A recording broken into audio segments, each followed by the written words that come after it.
everyone, welcome back to Webtech Tutorial. In today's video, I'm going to show you how to redeem Domino's gift card online. Keep watching the video till the end and don't forget to subscribe to our channel if you've not yet. Also press the notification bell so that you'll never miss another upcoming updates from us. Start off by opening up a web browser and in the web address bar type in www.dominos.co.in/gift-vouchers and press enter. You'll end up in the official web page of Domino's. Simply click on the gift card tab from the top of the screen, and now right where it says activate your card, type in your card number that is available at the back of your gift card in the first text box. Finally, enter your card PIN on the next. Now type in your mobile number next and click on I'm not a robot. Finally click on get OTP and you'll receive an OTP on your mobile number. Follow the on-screen prompts on the next page and you'll be able to activate your gift card online for Domino's. You can use your gift card as a mode of payment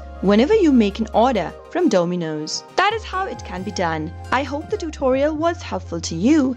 If it was, go ahead and give us a thumbs up. I'll soon be back with more tutorial videos like this. Thanks for watching.